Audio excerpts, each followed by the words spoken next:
We're live. All right. Hi, everybody. My name is Matt Sutton. I'm the writer and director of Daylong, and you've just tuned into the Pledge podcast, where we talk everything major motion on a micro budget. I'm joined today with one of our producers, Hunter Jones, and our cinematographer, Matt Connelly. Why don't you guys introduce yourself a little bit, Hunter? Hi, everybody. My name is Hunter Jones. I am from Wilkes-Barre, Pennsylvania. I'm currently an undergrad junior here at Temple. Yeah, I love movies. I love film. I've been making films since I was in 8th grade. I made a little film with a friend of mine, and we rented out a movie theater in our town square to like show it. So ever since then, I've been really hooked. Producing is kind of my strong suit. I love kind of bringing people together, connecting the dots, and I think film is a really kind of collaborative industry. So yeah, it's awesome to kind of work with you guys and keep kind of doing really cool stuff. Yeah. What about you, Matt? How'd you get started in all this? Well, started mainly doing photography, still work. Found that like kind of coming out of high school, didn't really have like a whole lot of direction, didn't really know what I wanted to do. I kind of always had like this inclination that I didn't want to end up at a desk job. And so photography was something that I really enjoyed. And I mean, pretty much most of my high school experience was spent sitting at home watching movies. And so I kind of figured, what the hell, why not try and do it? And now here we are. Here we are. Yeah, I was my real kind of introduction to film was also in high school. I always did these local film festivals like Greenfield Festival, and I ended up going to this like very small kind of like international festival in Long Beach Island. And when I was in that experience, meeting all the older filmmakers, that just really kind of, just hit a chord with me. And I was like, man, these people are doing something really cool with their lives. And I'd always made little movies like with my sister, which actually worked out. She's now pursuing acting herself. She's actually going to be in a background actor in Showtime series that's coming on. That's right. You were saying that. That's awesome. Yeah. I don't know how much I'm allowed to talk about that, or you can give the name, but she's in it, and she said the set's been fun, and they've all been COVID safe and everything. But yeah, it was nice having her. And we were 2 years apart, so we'd always just collaborate on little movies together, and then just kind of blossomed from there. And we both decided we wanted to pursue kind of opposite sides. I like behind the scenes. She likes being on camera, but yeah, it just kind of rolled from there. Yeah, I love that though. I always find it interesting because I didn't really start like doing any of the creating process of things until like college. Like I never filmed anything. I never tried to like make iMovie movies or anything like until I got out of high school and was like, all right, well, I want to do something. Let's try it. So I think it's just always interesting to see people like, I mean, I work with Will Martinko all the time, and I'm pretty sure he came out of the womb making movies. Yeah. So it's always interesting seeing like other sides of the perspective, like the people that have just been like, when I was like 7 years old, I would like record my Legos, and like that's when I knew it's what I was born to do. And I'm over here, I'm like, I don't know. I wanted to try it, see what would happen. And no, it's funny that you mentioned Will, because we actually got started making like little films at the same time. Because I remember like we were both like 12 years old or something. And we'd entered in, I forget what local festival, but I was like, who's this Will Martinko kid? And then it was literally only a year ago that I met him in the directing program. I was like, that's the same guy. That's the guy that was always that's the Lone Ranger Lego guy. Yeah. How were both of your high schools in kind of facilitating art and film and everything? I know Matt, you said that your high school kind of allowed for film festival entries and everything. That's really cool. My high school didn't have any of that. So what was your kind of experiences like with that?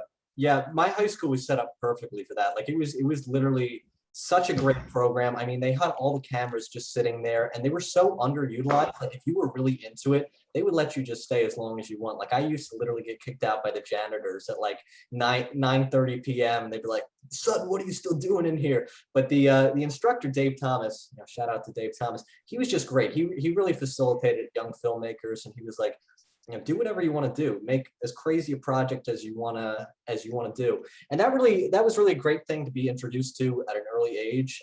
Because when somebody kind of gives you those free reins, then I feel like over time you kind of adopt that mentality that you're willing to, write whatever you want and try and direct whatever you want. So yeah, it was really a program that I'm pretty grateful for. What about you, Matt?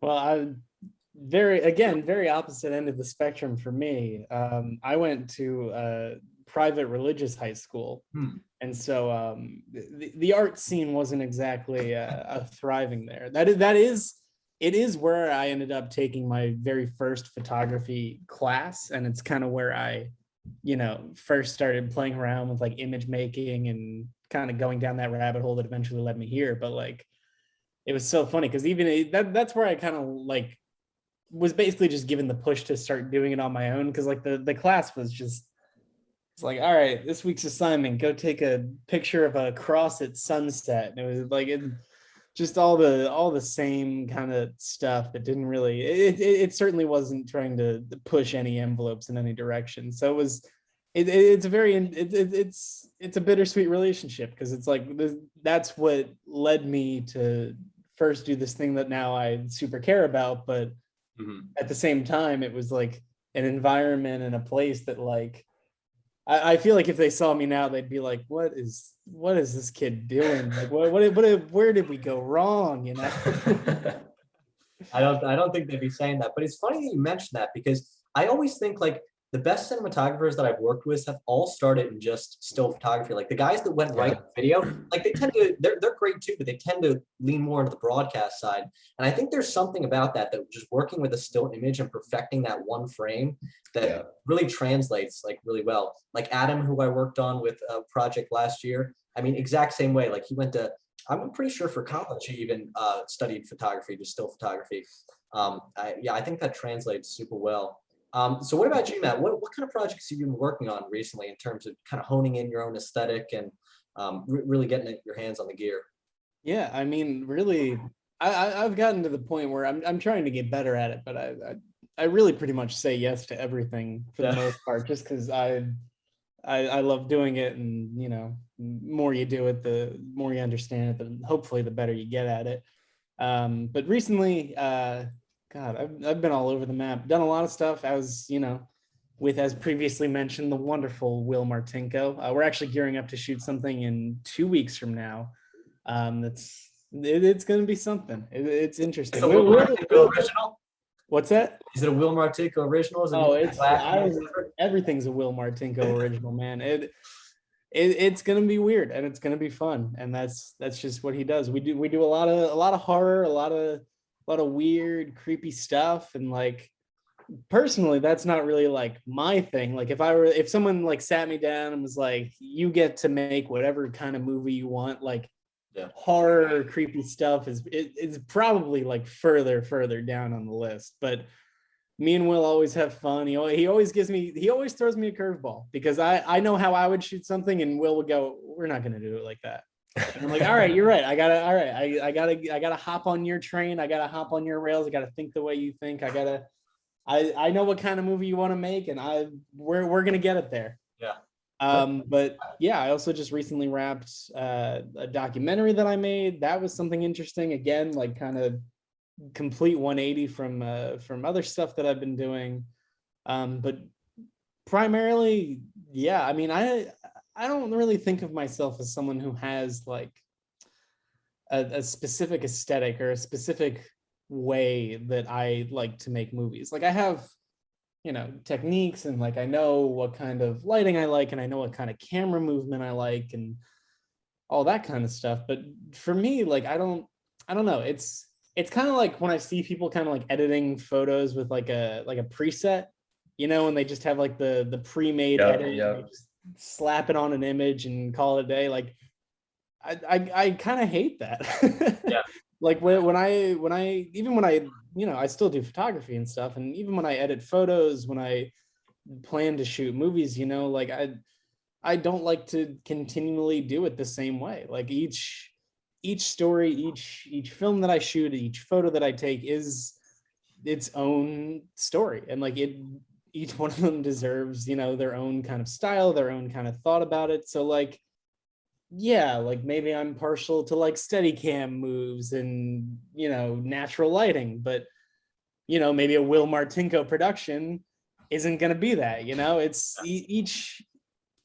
each project deserves its own attention and its own style. So I don't like to paint myself into a corner and say like, oh, I'm the guy that like only likes to shoot, steady cam, or like I only like, intense 3-point lighting with like really bright kickers, like Yeah.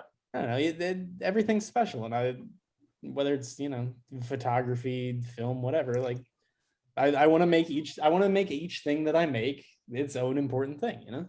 Yeah, and that's what really attracted me to your reel, because I mean they was so varied in setups and in style. I mean it was really a big stylistic mashup, and I was kind of thinking the other day along these lines about how some cinematographers and some photographers really have a singular vision, and there's nothing wrong with that, but a singular through line that carries from one end to another. And I was thinking, like, do you think that's because of kind of the heavy kind of emphasis on cinematic universes these days? Like, you think there plays a role with that? Like, each filmmaker, each studio, they all have this universe they're existing in, whether staying kind of consistent through yeah. I mean, there's definitely individual films that deviate from that, but I think it's becoming a very, very prevalent thing of having this kind of through line existing between somebody's body of work. Yeah, I think it's also a better way to get paid and make money. when people, see that you make a consistent type of work and it's a consistent type of image and a consistent type of, as much as we love making films and everything, ultimately it does end up being a business, a consistent product that they know that what they're going to get, if they want, something to look a specific way, they're going to hire someone that consistently makes work in that style.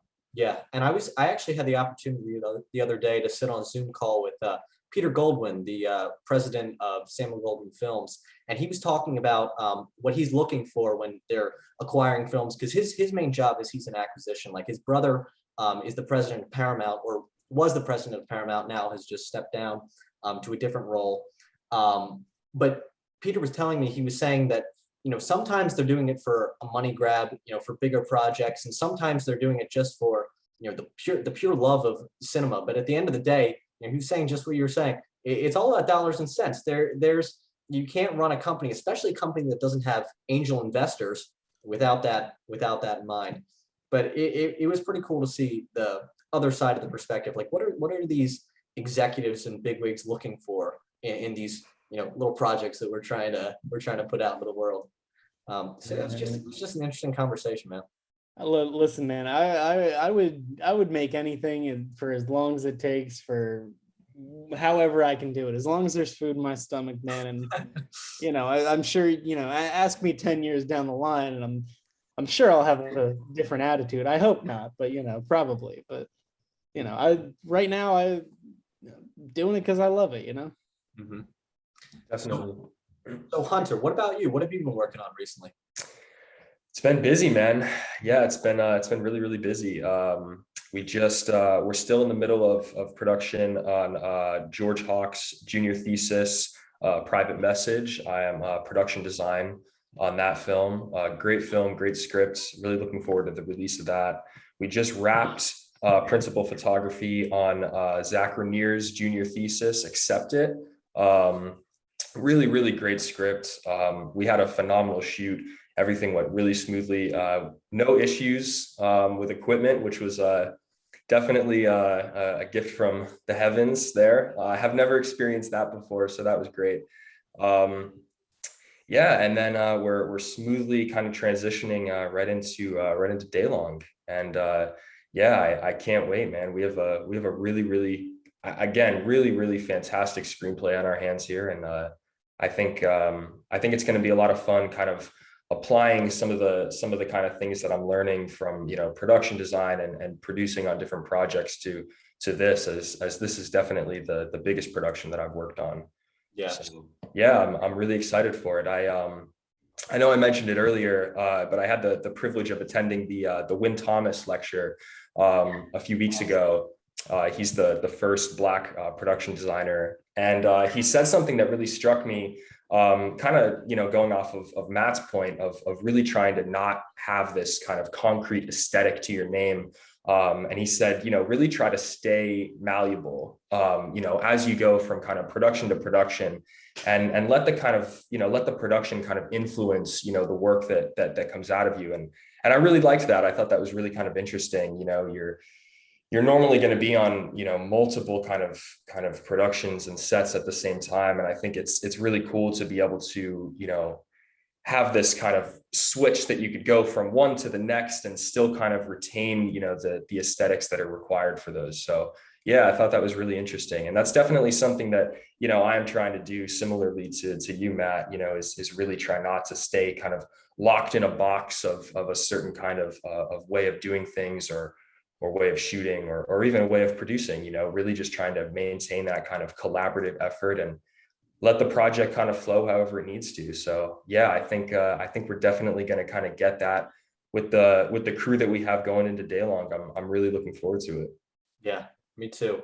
And we're a couple weeks into the fundraising. We have about 4.5 weeks left, so we've still got a good amount of time to keep raising funds. And it's crazy during COVID how much the budget is just increased. Like for something that was very simple at one point, you have to spread out over a lot more days. And it's a big shift for the industry. I mean, not only at productions at our level, but I mean, all the professional productions are going through this as well. I've had the opportunity to work under Doug Claiborne on his recent film, The Rainbow Prince, which is a project, a modern fairy tale about racial equity for kids K-6. Really great message, really great film. But all the same little roadblocks that we're hitting, they're just hitting at a larger level. I find myself, complaining sometimes or getting frustrated with things, and I have to kind of remind myself in my head that like it's not just me. I'm not the only one kind of having these issues. It's literally everybody. So yeah, it's definitely COVID has definitely kind of sidelined everything, that's for sure. And specifically for that reason why I am not a producer. You guys lock the locations, shake all the hands, bump all the elbows, and I'll show up and make it look pretty. Sounds good. That's a deal I'm good with. So Matt, I want to know a little bit, about your kind of influences coming into this. I know you said that you had started kind of writing this and synthesizing it at least over a year ago, right? You had mentioned, but yeah, tell me a little bit about, how you kind of got the juices flowing and, when you eventually kind of put pen to paper, where was it all coming from? And what were you kind of thinking at the time? I wanted to write a story about curiosity and kind of the extremes and the outliers of being extremely curious about something and, seeing how far you would take an idea or take a pursuit. Yes, I was listening to a Spotify playlist actually, and the song "Space Oddity" by David Bowie came on, and I started thinking to myself, I'd really like to do something related to astronomy, related to space travel, and then I started hearing more about fraternity hazing. Just separately, I was reading through a lot of articles, things that were happening at local fraternities at the time, and I thought I'd also like to write something about that too. And those two worlds actually melded together pretty well because, it's all related to curiosity. And I think there's so many ways that intermingles. So that was kind of the initial kind of seed of an idea. And then I developed it in Jeff Rush's class and got a lot of great feedback from my fellow BFA directors because we were all in the class together and we all did a bunch of critiques. And then I developed it more in Professor Nathaniel's class this year, and it just kind of rolled from there. Yeah. Very cool. And why 1981? 1981, that was the launch of the first space shuttle. STS-1 was in April of that year, and that was, as we know, was a very successful space shuttle launch. It was this great, groundbreaking scientific achievement for the whole country. And I thought that contrasted really well with some of the kind of heinous dealings we get into with the fraternity, because as we know, in '86 the space shuttle was an absolute disaster. They lost the lives of 7 crew members that day, and that was just a national disaster, a national tragedy. So I thought taking that '80s time period and really kind of contrasting those two extremes was something that in my mind worked well for this fraternity setting. I think that the space drama is something that similarly, I've always kind of had aspirations of eventually kind of producing. I think the space epic is probably my favorite type of film, especially the older kind of era space epics, 2001. Apollo, and even some of the newer ones. I really love Interstellar and Ad Astra. I had always kind of really wanted to produce a something, along the lines of space or kind of the edge of the stars. And this was a really kind of balanced film, I thought, between, kind of the groundedness of David Kim and kind of his actions, paralleled with his kind of aspirations and dreams to kind of go beyond this. So I thought that was really, really well done, and it definitely sparked my interest from the moment I read it. So yeah, I appreciate that. Yeah, I mean, 2001 is a massive influence on all of my filmmaking. I feel like I mean, Stanley Kubrick really, as I was growing up, that was my favorite. My favorite kind of body of work as a whole. Like, I used to watch The Shining. Still to this day, I watch The Shining every Halloween. Like, it's just become a tradition that I look forward to every year. I mean, but every Kubrick film is just so amazing. I think there's just so much aesthetically that you can pull from it. Like, the amount of times I've watched Doctor Strangelove is ridiculous. Like, the war room scene in that film is amazing. But I totally agree. I mean, 2001 was definitely a big influence in this. Even though we don't spend too much time in space with this film, right. we spend more time, down in Pennsylvania at this college. It was still a huge influence in terms of thinking of that kind of grandiose backdrop of 1981 advancement. And I think Daylong is a really fun film and a really fun script because it kind of brings to mind like these intense character dramas of like the parallels between aspirations and how far are you willing to go to make that dream into a reality. But I think, kind of astronomy and kind of this parallel between, space exploration and the events that happen in David Kim's personal life. I think it's a very interesting parallel in that we're kind of looking at these two really kind of unconnected events that tie together far more thematically than they do really narratively. Whereas you have like movies like, reminds me of like Whiplash or Nightcrawler, where we have these characters that are like pushing through these extremes to kind of realize these goals and these aspirations that, ask them to do maybe more than they are ready to or willing to do. And I think it's an interesting kind of play on that, in that it kind of the parallel between space exploration and the events that happen in David Kim's life, I think are much more loosely connected directly, but the themes that are kind of parallel and that we kind of explore and that kind of end up intertwining each other. Just I think it's an interesting way to approach this type of story. It's hard to talk about it without talking about it, but I think it's a unique way to kind of traverse this theme that we've seen pop up in movies before. Mm-hmm.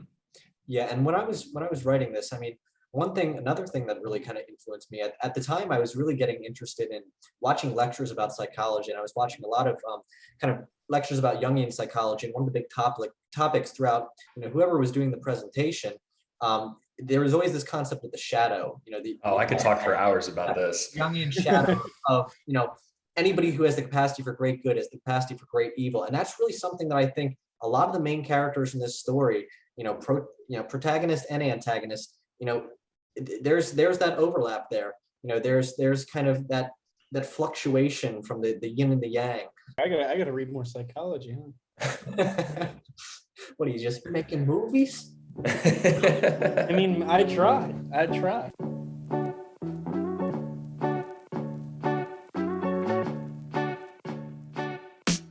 First off, we just want to thank everybody who supported the project so far, all the family and friends and everybody who's gotten us to 29% of our Indiegogo campaign. We couldn't be more grateful for all the things that you've helped us out with. Each dollar translates to another minute on set, another mouth fed on set for these long, 12-hour days. So we really, from the bottom of our hearts, we really appreciate that.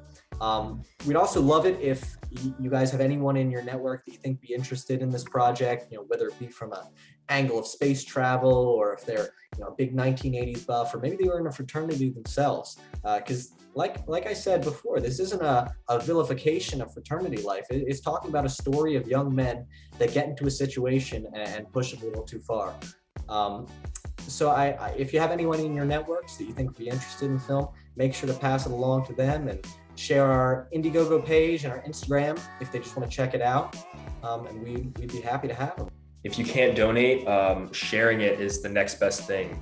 Definitely really just trying to get us out there and share. And the podcast is only going to grow from here. Like right now, we're just sitting in Zoom, but we're gonna try and bring on some special guests. Some filmmakers from the Philadelphia community, Temple University, and beyond. We might even get a few LA guys in here if we can. So we'll see. We'll see if that pans out. But we really appreciate your support so far, and thank you.